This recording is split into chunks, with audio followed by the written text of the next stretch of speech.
Kei runga noa atu koe. He aha? Ahau?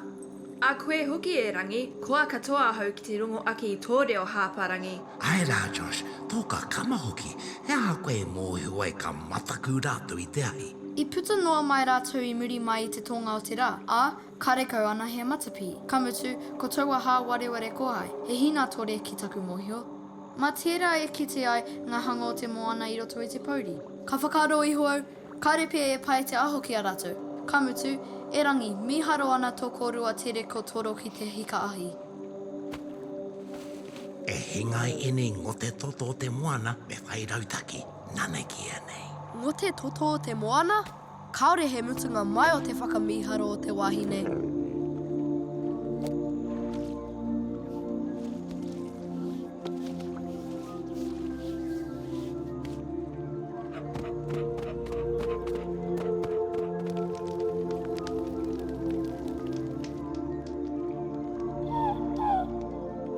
Te mōhio pū koe nāu te rākau atua? Ai, e kitea e au.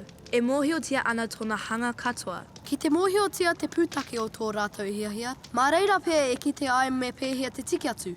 E mea ana koe me hoki atu tātou ki te pā. Kāti, kei te awhina mai koe? E hara I te mea e mōhio ana I te are I te kāinga. Ko te mea mōhio. Kia ia pē te angitu, I te moana I te pō. E kaha rātou, engari I te hokinga mai I te atapō, I mua I te whitinga o te rā, hei reira pēr tātou kawai marie.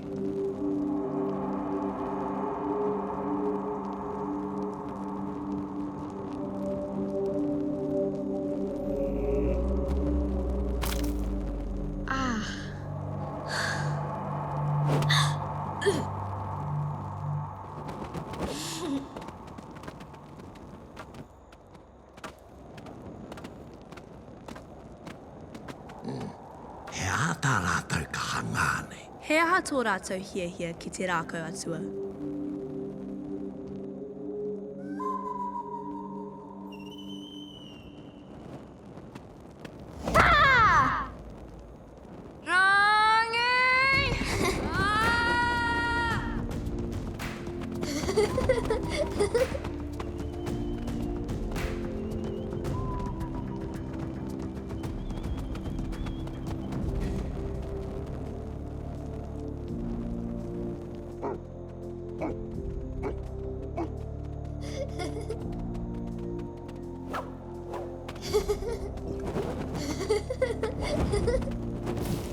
Wow!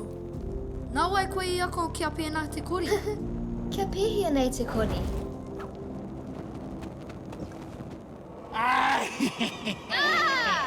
E hika!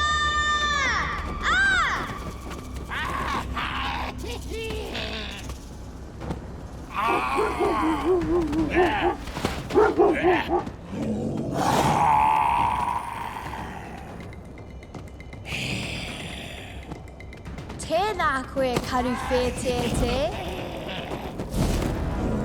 Wow!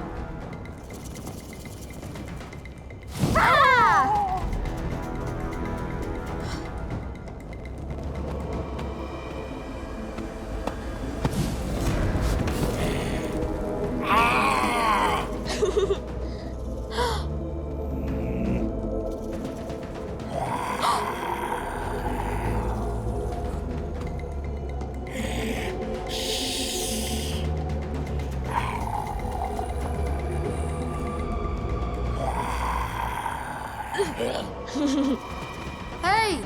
Tō unahi!